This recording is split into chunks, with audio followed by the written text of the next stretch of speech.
Latest reports reaching our newsroom indicate that Caroline Kangogo, the police officer accused of killing a fellow officer, is believed to be behind the murder of yet another man yesterday.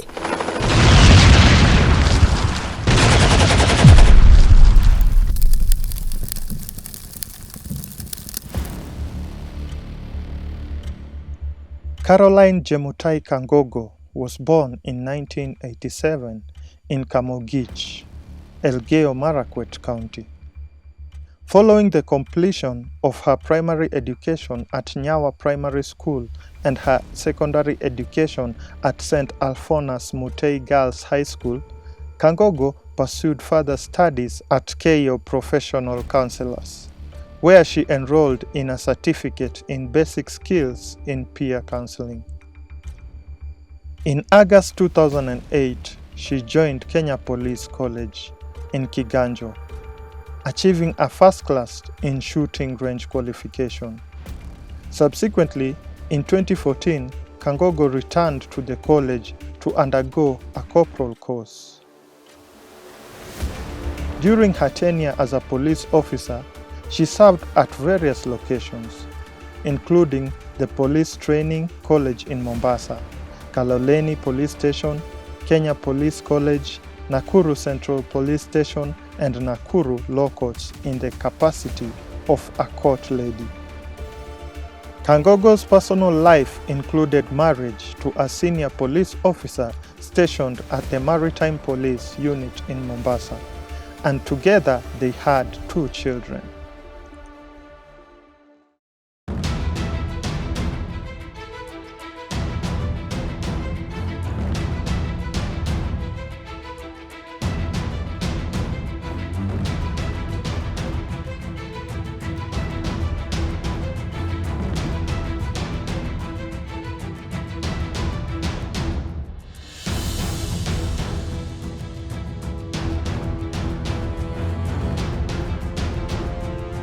At approximately 7 a.m. on July 5, 2021, the lifeless body of Constable John Ogweno was discovered in a disturbing scene at the Kasarani Police Line parking lot in Nakuru County. The officer, affiliated with the crime department at Nakuru Central Police Station, was found seated in his car with blood emanating from his nose. The engine was still running, and the driver's window had been shattered. An internal investigation ruled out suicide as the cause of death for the competent officer, a crime buster who was unlikely to have taken his own life. A stone believed to be the tool used to break the window was discovered at the scene, and the officer's Seska model pistol was missing, leading investigators to suspect foul play and concluded that he had been murdered. The prevailing theory was that Constable Ogweno had been shot in the head at close range at around 2:30 a.m. Corporal Caroline Jemutai Kangogo, the last person seen with the late officer at Nakuru Police Mess, emerged as the prime suspect in the murder. Speculation arose about whether Kangogo had absconded with Ogweno's pistol. The following day, at approximately 1 a.m., Peter Ndigwa, a security expert and former police officer, was found dead in a hotel room in Juja, Kiambu County. Like Constable Ogweno, Ndigwa had last been seen with Corporal Kangogo. He too had been shot at close range. Corporal Kangogo was again identified as the prime suspect in this murder case.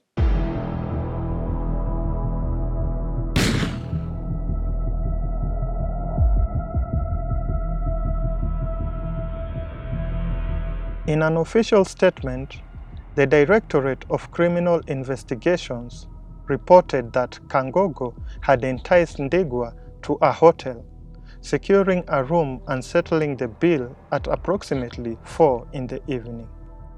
By midnight, she abruptly left the hotel, making a quick escape. In the aftermath of the two fatalities, the DCI issued a warning to the public, especially men, urging caution regarding the delinquent police officer. The statement issued was that the lifeless body of the man Ndigwa was discovered this morning. The suspect, armed and dangerous, has been evading authorities since yesterday morning. Following the murder of Constable John Ogweno in Nakuru, we advise the public, especially men, to remain vigilant against the rogue officer who entices individuals into her trap before committing violence. No one should trust and shelter her because she is armed and dangerous. For nearly 2 weeks, investigators struggled to pinpoint the suspect's location until her lifeless body was found in a bathroom at her parents' residence. Rift Valley Regional Commissioner George Natembeya informed the media that the wanted officer had taken her own life upon reaching her parents' home.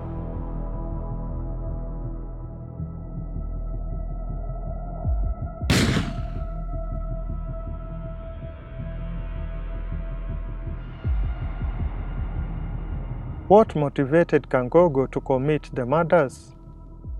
Betrayal. According to initial investigation by the DCI detectives, Kangogo was romantically involved with both victims and appeared to be targeting lovers who had betrayed her in various ways.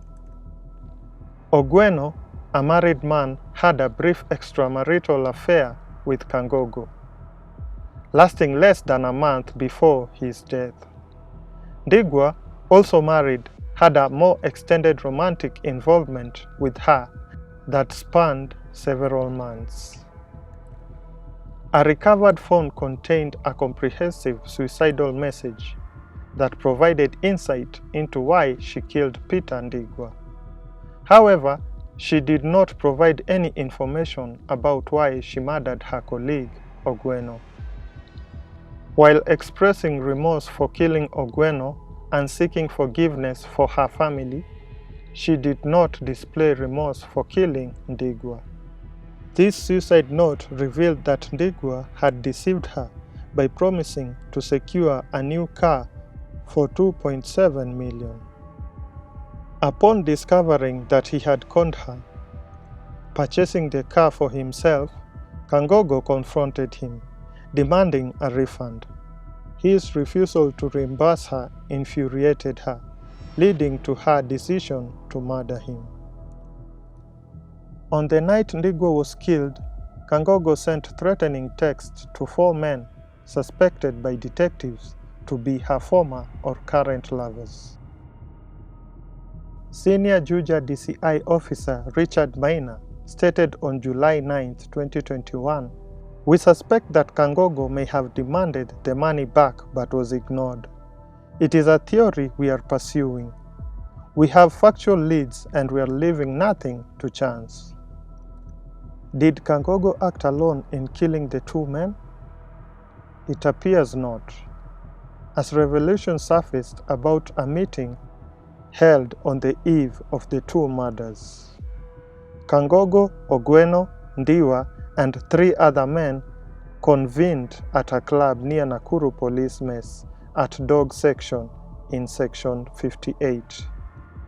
Ogweno left the meeting, boarded a taxi, withdrew money from a bank in Nakuru town, and then proceeded to Marcia Hotel for another meeting. Afterward, he took a boda to his house in Kasarani Police Line, where Kangogo and 3 men joined him. It is believed that the 4 men collaborated in killing the officer. Detectives established that Ndigwa assisted Kangogo in escaping after the murder.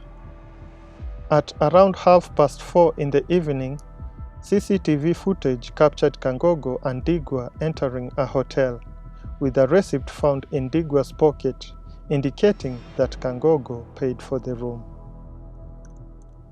Ndigwa's lifeless body was discovered around 1 in the morning, sprawled on the bed with 1 foot bare.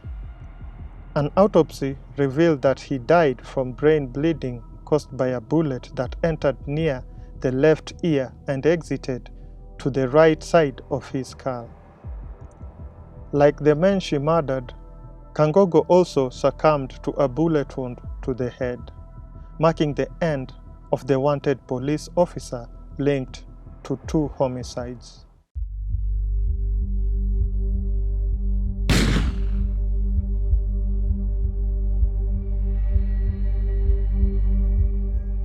Before her demise, it is believed that Kangogo was associated with one of 2 criminal syndicates operating in the Rift Valley, comprising of wayward officers.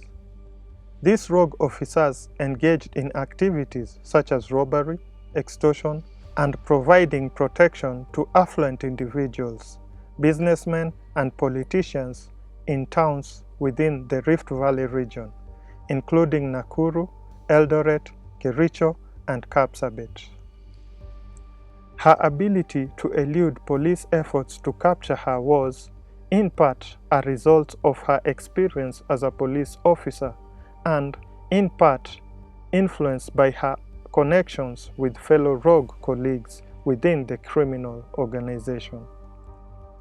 Anthony Sunguti, a Nakuru County Criminal Investigations Officer, suggested that the murder of Ogweno might have been orchestrated by rogue officers, constituting an internal operation within the police force. Sunguti also hinted at Kangogo's close ties with senior police officers and dangerous criminals who were on the police radar. According to Swalanyeti, Sunguti stated that Kangogo's life was under threat from a syndicate she was not affiliated with, but her associates in her linked police gang were providing protection for her. Additionally, Soko Directory reported Anthony Sunguti established that Caroline had been in communication with several dangerous criminals pursued by the police. According to her phone records, in one of her phones recovered near a fence, she is alleged to have passed through while escaping. Failing to locate her, the DCI formed a specialized task force comprising of DCI detectives, regular police, and military personnel to augment the efforts in widening the search for the elusive police officer.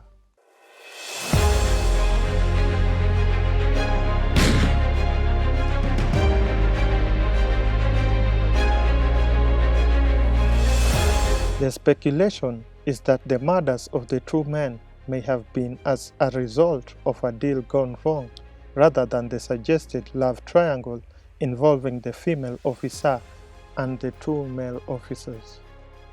An unusual element was the traces Kangogo seemingly left at the crime scenes.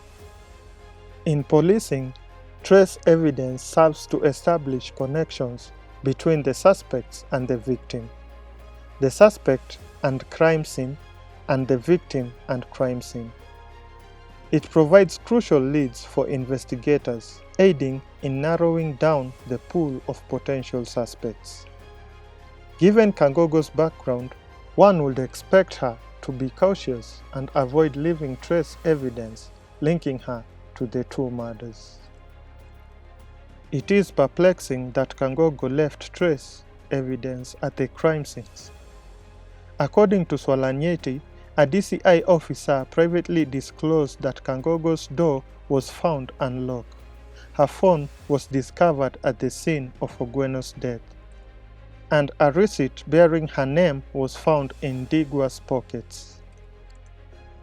The news outlet quotes the officer posing the question of why an officer of Kangogo's stature would leave traces of her criminal activities at the crime scenes for detectives to discover. On July 15, Kangogo contacted the Special Force, expressing her willingness to surrender. However, she laid down the condition that she would not be detained in any police station in the country. Fearing extrajudicial killings, she believed that if remanded in a police station, she might be executed by rogue officers. Investigators were underway to understand the mysterious circumstances leading to deaths in police cells. Aware of the danger of her life, Kangogo had messaged her best friend expressing her fear for her life. The CEO of the Law Societies of Kenya, Mercy Wambua, engaged veteran lawyer John Kaminiwa to represent Kangogo. Despite never having met her, Kaminiwa encouraged Kangogo to surrender herself, along with her firearm, as a condition for legal representation. He pledged to employ all legal avenues to ensure her freedom, urging the police not to arrest her to guarantee a fair hearing. Kaminiwa suggested that Kangogo might not have committed the murders or could be unwell, emphasizing the need to hear her side of the story. The firearm. All the firearms, she can surrender the firearms. The firearm she has. Yeah, to Kamino and Kamino. Or she can surrender them directly to the authorities. But the authorities should not, under any circumstances, arrest her. Regarding the murder of Ndwiga, Juja Sub-County Police Commander Dorothy Migarusha remarked, "It is not clear if Kangogo actually carried out the shootings or not. At the moment, she is only a suspect and a person of interest because of the evidence found linking her to the scene. We are hoping that she turns herself in." An inside source conveyed to the nation, "What needs to be done now is to protect Corporal Kangogo from her rogue colleagues, some of whom are senior members of the police service, so that once she is arrested, she can give the real account of what happened."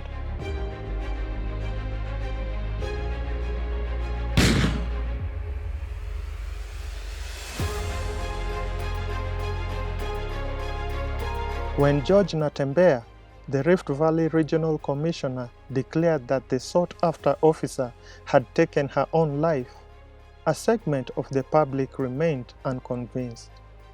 Even her father's statement affirming that his daughter committed suicide and was not murdered failed to satisfy them.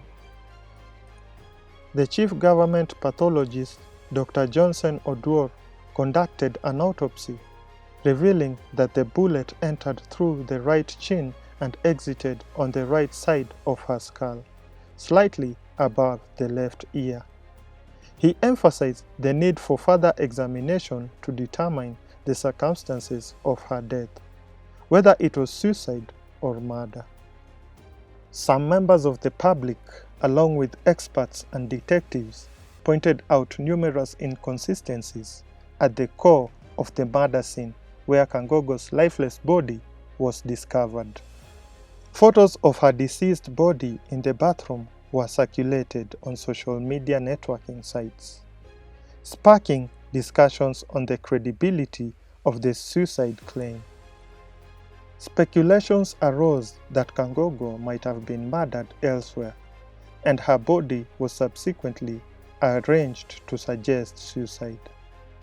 Her lifeless body was found in a seated position, with one leg on top of another, the left hand in the pocket of the hoodie, and the right hand lightly touching a Seska model pistol. Examining the photo of her lifeless posture, one might find it implausible that someone taking their own life with a firearm would maintain such a composed sitting position, as if she had died peacefully with crossed legs. A forensic expert from the DCI told the Saturday Standard newspaper, "Death is painful, and there is no way the woman's body will be so composed, seated like she died peacefully, holding a gun in her hand and the other hand in her pocket."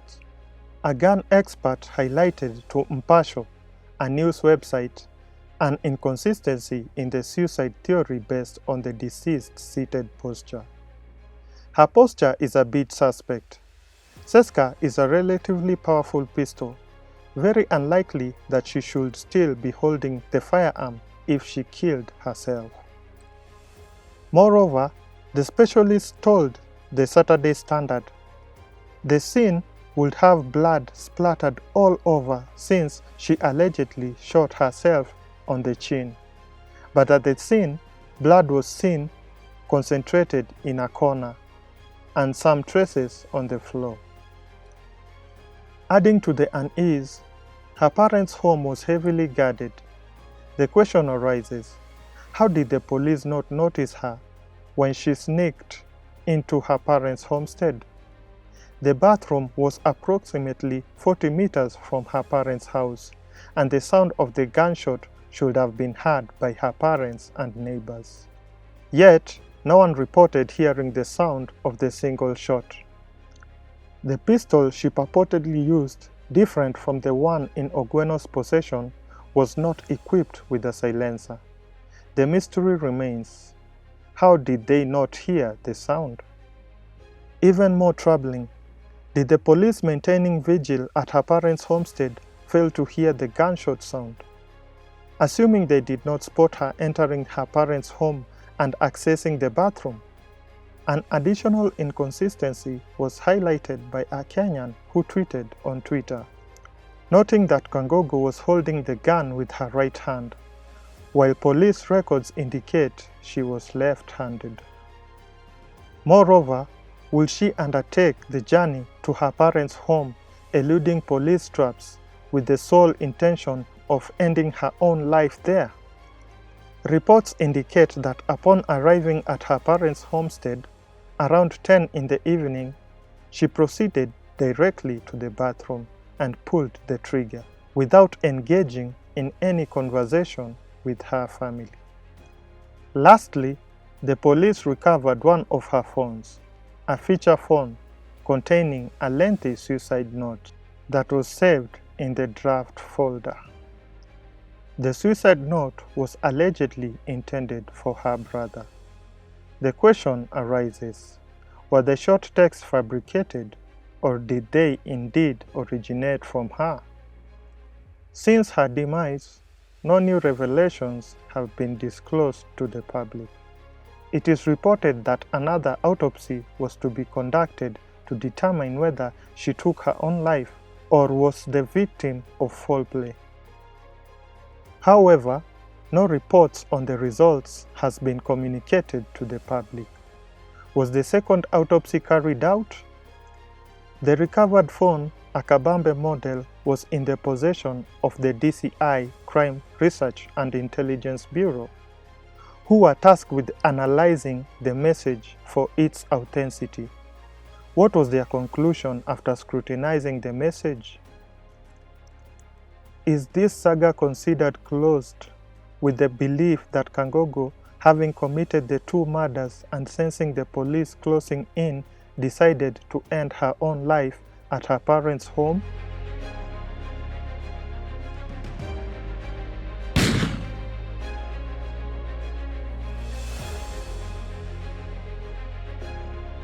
Caroline Kangogo was laid to rest at her parents' farm in Anin in Elgeyo Marakwet County. Following the instructions in the suicide note, she was buried in a wedding dress. Contrary to the directives in the message, her parents opted against cremating her. Kindly like and subscribe to this channel, and don't forget to hit the notification button and leave a comment.